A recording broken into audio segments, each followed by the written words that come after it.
चोरी के एक जेब में रखे सेब वाले के पास आया, पूछा क्या रेट है? कहा 200 रुपए किलो है। कहा यार 2 बच्चे हैं, 2 सेब दे दिए जाए। 100 रुपए में 2 सेब चढ़ाए गए। अल्लाह अकबर। जब 2 सेब लेके गरीब खुशी खुशी घर आता है, बच्चों के लिए काटा जाता है।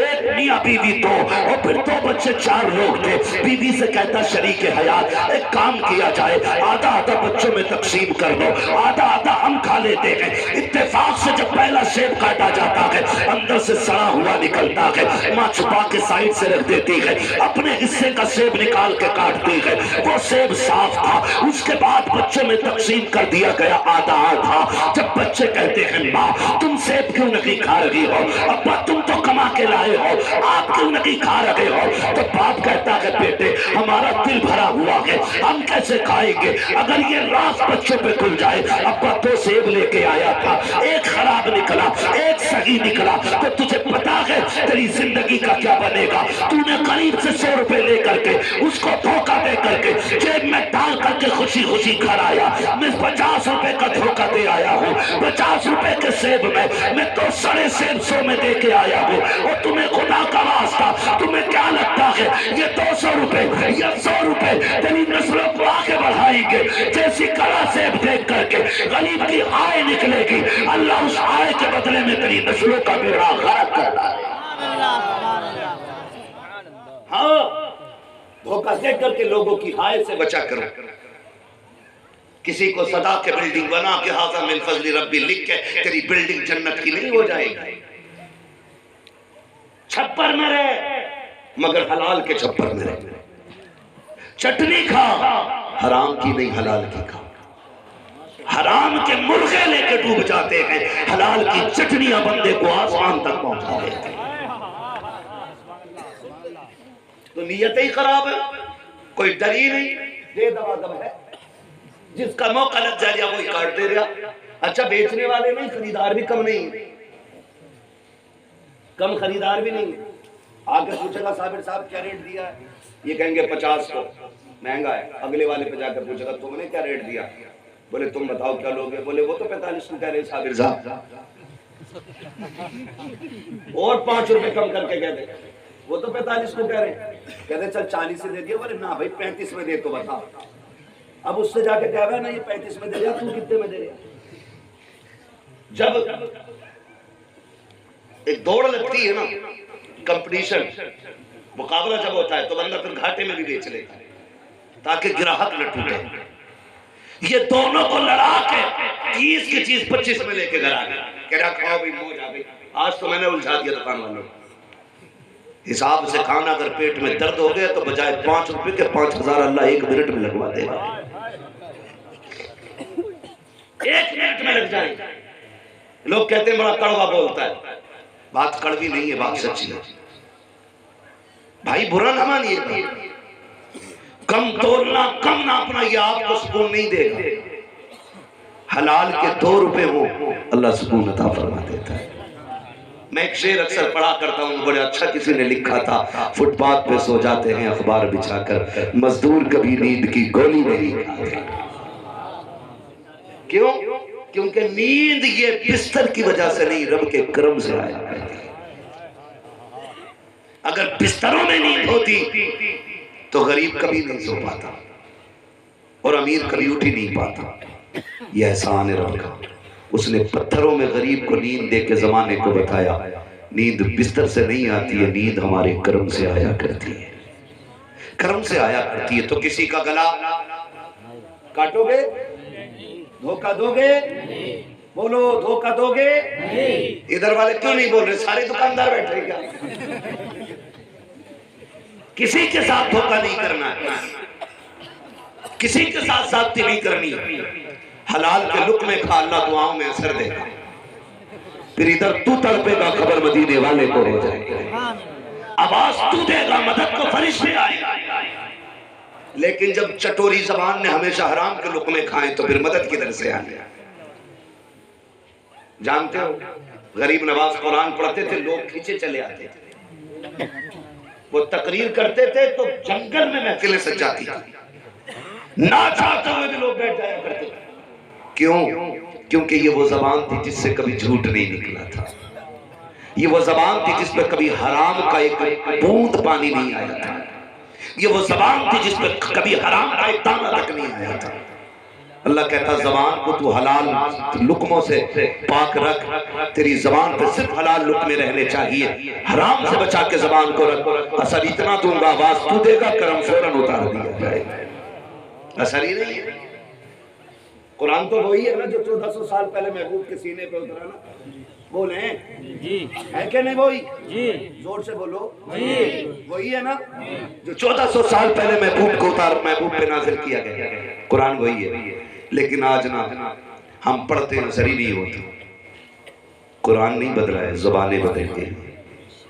पहले के लोग पढ़ देते थे तो फौरन असर होता था। बहुत सारी ऐसी मिसालें, मगर मेरी आपसे गुजारिश ये है, नौजवानों कभी हराम के लुकमों की तरफ न जाना, हलाल खाना बड़ी बात है। हलाल रिस्क बंदे को अल्लाह से मिला देता है। महबूब अलैहिस्सलाम ने फरमाया था अल कासिबु हबीबुल्लाह, मेहनत करने वाला, मशक्कत करके बच्चों को पालने वाला अल्लाह का दोस्त होता है। मजदूरों को इज्जत भी दी मदीने वाले। हाँ क्या क्या निजाम मेरे महबूब ने कायम न किया। आज लोग चीखते हैं इस्लाम के खिलाफ, मैं कहता हूँ पढ़ो तो सही। मेरे महबूब ने क्या कहा? आका करीम ने फरमाया था मजदूर की मजदूरी पसीना सूखने से पहले दे दिया करो। आज हालात देखे जाए, हम क्या करते हैं? खेत कटवाने की बारी आती है, मुखिया का 100 बीघे का जंगल है, खेत काटा जा रहा है। एक दिन आके मजदूर कहता है मुखिया थोड़े से पैसे दे दिए जाए। चल बे, एक दिन मजदूरी की पैसे लेने आ गया, अभी 8 दिन और काम होना है। 15 काम के बाद कहता है अभी पैसे नहीं मिलेंगे। हमें सोचना चाहिए यार, अगर इतना गुंजाइश वाला होता तो शायद तेरे खेत में काम करने नहीं आता। तेरी नजर में एक दिन की मजदूरी है, लेकिन किसी के घर का खाना भी तो हो सकता है, किसी की जिंदगी की दवा भी तो हो सकती है, किसी माँ का इलाज भी तो हो सकता है। तुझे क्या लगता है कि एक दिन का तूने नहीं दिया, लेकिन ये भी तो हो सकता है जब ये घर से चला हो तो कह के आया हो शाम को आऊंगा तो राशन लेके आऊंगा, काम करके आऊंगा, चावल लेके आऊंगा। ये भी तो हो सकता है बच्ची बीमारी में तड़पती हो, रोता हुआ घर से निकला हो, तेरे खेत में मजदूरी करने आया हो और ये कह के बेटी से आया हो शाम तक सब्र कर ले मेरी शहजादी, शाम को मैं आऊंगा तवा लेके आऊंगा। तूने तो धक्का दे दिया और तुझे क्या पता, ये भी तो हो सकता है कि तेरे धक्के से किसी का चूल्हा बुझ गया हो। ये भी तो हो सकता है तेरे धक्का देने से कोई गरीब भूखा सो गया हो। ये भी तो हो सकता है तेरी उजरत ना देने से कोई गरीब रात पर तवा के लिए तड़पता रहा हो। महबूब ने इसी के नजरिए से कहा था आतिल अजीरा उजरता हो कबलान तजफार का हो, मजदूर की मजदूरी पसीना सूखने से पहले दे दो ताकि कोई भूखा ना सो पाए, दर्द से तड़प रहा। ये निजाम इस्लाम ने मुकर्रर किया, लेकिन वाहरे अमीरो हमने तो गरीबों का खून पी के रख दिया। निजाम बेहतर करो माशरे का, मजदूर की मजदूरी पसीना सूखने से पहले दे दो ताकि कोई तुम्हारी वजह से किसी हराम शय की तरफ न जाए। फर्क इतना है ना, मजदूर अपने बच्चों को बकरे के पाए नहीं खिला सकता, लेकिन इतना जरूर है कि वो भी हलाल की चटनी खिला सकता है। मेरे बच्चे बैठे, मैं इनसे बात करूं, खुदा की कसम मुझे छोटे बच्चे बड़े अच्छे लगते हैं। बड़े बूढ़ों का तो मसला ही कोई नहीं। ये तो कहना मौलवी तो पुरानी हाँकते रहे, लल्ला चाहिए मत मौलवियों को धोरे, उनके धोरे गया तो कुछ भी ना बने। मैंने कहा जो भी बनना है ना मौलवी के पास आके बनेगा, सीधी सी बात। हाँ, मौलवी कान में अजान न पड़े तबाही मचा देते, नमाज जनाजा ना पढ़ाए तो बवाल कर देते, और मौलवी को कुछ आता भी नहीं, फिर भी मौलवी को कुछ नहीं आता। मेरे बच्चों, क्या बात कह रहा था मैं? मुझे बच्चे बड़े अच्छे लगते। क्या कहा था मैंने? बच्चे बड़े अच्छे लगते हैं। उसकी वजह क्या है? बच्चे तस्लीम करते वक्त ये वो छोटे पौधे हैं मौलाना जिन्हें हम जिधर चाहें उधर मोड़ सकते हैं। जब कोई पौधा मजबूत और बड़ा दरख्त बन जाता फिर उसे मोड़ा नहीं जा सकता। ये अगर टेढ़ा है तो टेढ़ा ही रहेगा, ठीक है जी। अगर कोई शुरुआत का पौधा होता है तो हमने अपने बड़ों को देखा मजबूत लकड़ी बांध के सीधा खड़ा कर देते, बांध देते ताकि ये गिरे ना। होता है कि नहीं? होता है कि नहीं? ऐसा होता है ना। तो इसलिए मैं चाहता हूँ हम अपने जवानों पर, अपने बच्चों पर ज्यादा फोकस करें। बड़े बूढ़ों के लिए तो खाली दुआई कर लिया करें। हाँ, दुआ कर लिया करो, अल्लाह इन बड़े बूढ़ों को हमारी दुआ के लिए सलामत रखे। ये बुजुर्ग दुआ देते रहे हमारी कौम को, वरना अगर कहीं न्याज हो तो कहना क्या जरूरत पड़ी है पतीला बनाने की, 2 रुपए की न्याज दिया, अलग बात, छुट्टी। अच्छे एक सोच है, लेकिन ये दौर बदल गया है। अल्लाह इन बुजुर्गों को भी सलामत रखे। बुजुर्ग बड़ी बरकत की चीज होती है। अगर इधर जाऊंगा तो फिर बड़ा वक्त चाहिए, बहुत वक्त चाहिए। बस मैं कुछ समझाना चाहता हूँ मेरे बच्चों, कभी जिंदगी में ना, कभी जिंदगी में हराम के एक लुकमे की तरफ नहीं जाना है, एक लुकमे की तरफ नहीं जाना है। अपनी जिंदगी में अल्लाह से दुआएं मांगा करो, अल्लाह हलाल के लुकमे खिला, हराम से बचा। बहुत गौर से मेरी बात सुने जो मैं कहना चाह रहा हूँ। आज ना कई लोग मुझे फोन कर चुके, नौजवान कहने लगे हज़रत मेरे अब्बा को समझाइए। मैंने कहा क्यों? कब वो रक्षा चलाते हैं और हमें बड़ी गैरत आती है। वो रक्षा चलाते हैं, रक्षा समझते हैं ना, चाहे वो पैर वाला रक्षा हो या ऑटो रक्षा, कहते हैं मैं बड़ी गैरत आती है वो चलाते हैं। तो मैंने बड़ी सीधी सी बात कही, मैंने गैरत की क्या बात है? कहते काम बड़ा छोटा है, ये बड़ी बेइज्जती का काम है।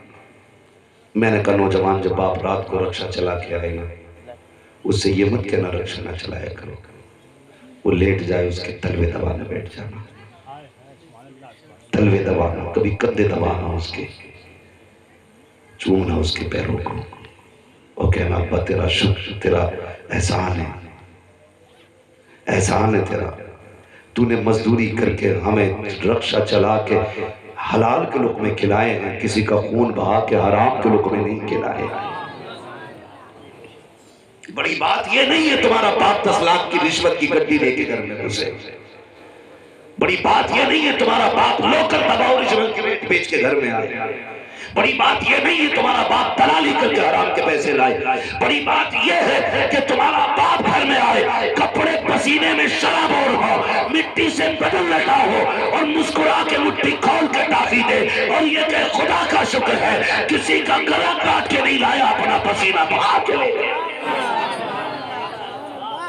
उस बाप का एहसान मानना जिसने रक्षा चला के खिलाया है, लेकिन हराम का किसी का नहीं। इज्जत करना उस बाप की जो मजदूरी करके तुम्हें खिलाता है। वो भी तो ब्याज ले सकता था, वो भी तो शराब का व्यापारी हो सकता था। क्या जरूरत थी सोनी से लेकर कमर पर रख कर उसे छत पे चढ़ने की? क्या जरूरत थी जब दुनिया साहिबान में थी, वो रक्षे पे 3 सवारी लेकर के खींच रहा था, उसकी यही कोशिश थी मालिक मैं दिक्कतें उठा लूंगा लेकिन अपनी औलाद को हराम के लुक़मे नहीं खिलाऊंगा। करेंगे इंशाअल्लाह ये काम, अपने बापों की इज्जत करेंगे, कभी मजदूर बाप को जलील मत करना। और ये जो कहते थे उसने इतनी बिल्डिंग बनाई, उसने बनाई, तुमने क्या बनाया, कभी ताना ना देना। अगर उसने हलाल के लुक़मे खिलाए हैं तो फिर उसके कदम रोज चूमा करना। ये छप्पर, ये बिल्डिंगें सारी रखी रह जाएंगी, असल बिल्डिंग तो अल्लाह ने जन्नत में बनाई है और हम मुसलमानों का हिस्सा जन्नत ही के अंदर। ये जितने भी अल्लाह वाले हैं ये यूं ही अल्लाह वाले नहीं बने, इन्होंने हराम लुक़मों से ज़बानें बचाई हैं तो अल्लाह ने इन्हें तकवा अता फरमाया है। और जब तकवा इनकी फितरत में आया है तो फिर करामत का नूर बख्शा गया है, और जब करामत का नूर आया है तो फिर लोगों की भीड़ लगती है। सबसे ज्यादा जरूरी है कि हम अपनी जात को मुत्तकी बनाएं। करेंगे कोशिश इंशाअल्लाह, सारे बोलो और जोर से बोलो। एक बच्चे की मुझे बात याद आ रही है, एक बच्चा था मस्जिद में जाया करता ना, तो उस बच्चे की नजर इतनी तेज थी कि वो चप्पल जो थे आधे अलग कर देता था, आधे चप्पल अलग आधे अलग। और जब नमाजी नमाज पढ़ के निकलते थे उससे पूछते थे ये क्या किया, तो वो कहता था ये जन्नतियों के चप्पल हैं, ये जहन्नमियों के चप्पल हैं। वो जूतियां देख के बता देता था कि ये जन्नती के जूते हैं, ये जहन्नमी के जूते। बातों लोगों में चर्चा होने लगी। एक बड़ा दानिश्वर था, उसने कहा इसकी दावत करो मेरे घर। उसको जब दावत खिलाई गई, अगले दिन फिर मस्जिद में आया, उससे पूछा, उसने खड़े होकर बता सकता है कि इसमें कौन सा जूता जब जन्नती का और कौन सा जहन्नमी का? उसने कहा मुझे नजर नहीं आ रहा है। कल तक जो एक नजर में बता देता था ये जन्नती के जूते ये जहन्नमी के, आज क्यों नहीं देख पा रहा है? तो जिसने दावत की उसने कहा। अब जो इसकी आंखों में ये नूर था ना, ये नूर इस वजह से था कि इसके लुक़मे हलाल के थे। मैंने एक दिन इसको नाजायज खाना खिला दिया, अल्लाह ने इसकी नजरों से वो रोशनी छीन ली जिसके जरिए ये जन्नती और जहन्नमी की पहचान कर दी। इसलिए खुदारा हलाल के लुक़मे कोशिश करें आप लाएं। अगर आपका बाप मजदूरी करके आता है तो उसकी दिल शिकनी नहीं करनी है, बल्कि वो थक के आए उसे सलाम करो और कहो तेरा शुक्र है तूने हराम के लुक़मों से बचा के हलाल के लुक़मे खिलाए। ये आपकी जिम्मेदारी बनी। अपने बाप की हौसला अफजाई करें ताकि कल वो और ज्यादा लगन से मेहनत करे। भले ही कोई इज्जत ना दे, मेरी औलाद तो मुझे इज्जत दे रही है।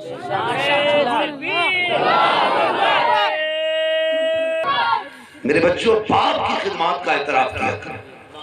ये अल्लाह वाले हैं, अल्लाह वाले पूरी जिंदगी इन्होंने हलाल के लुक़मे खाए, किसी का हक नहीं खाया। वो किसी ने पूछा ना एक जूती काटने वाले से, सुना है यार तू अल्लाह का वली है? कहा हाँ। कहा बता तुझे ये विलायत कैसे मिल गई?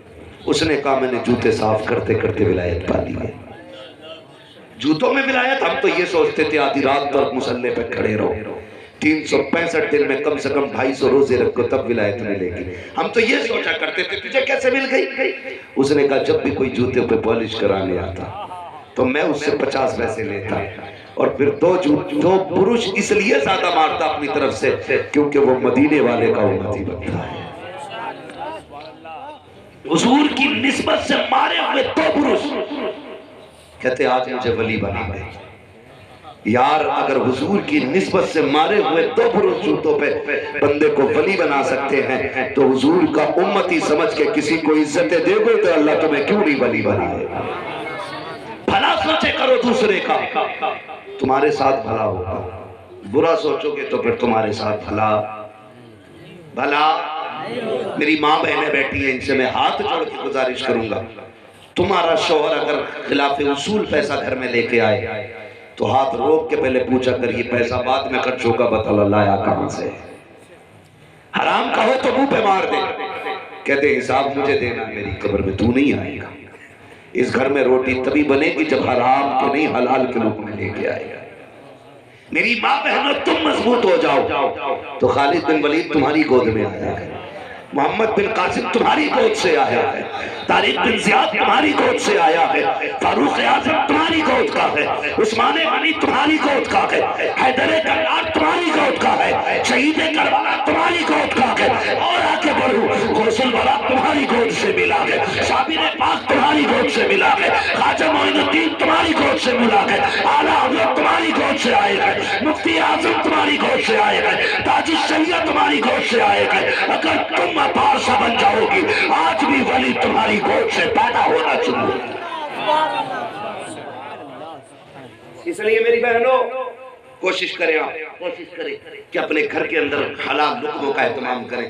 हम क्या, तुम्हारे शौहर क्या, खुदा की कसम और तुम क्या, कायनात में कोई बेटी फातिमा ज़हरा जैसी नजर नहीं आती है। हाँ वो बंदा शेरे खुदा जैसा आप देखो, खुदा की कसम खातून जन्नत ने दिया ना चादर बेचने के लिए, जाओ ले जाओ वो चादर बेच के कुछ ले आओ। गए, मैं तफसील से नहीं बस मुख्तसर अंदाज में समझाना चाहता हूँ। गए चादर बेची, जरूरत से ज्यादा, फिर आपने ना तिजारत कर ली, वो जी कोई ऊँट लेने बेचने का मसला पूरा वाकया गया होगा। मैं वापस आए जब हाथ में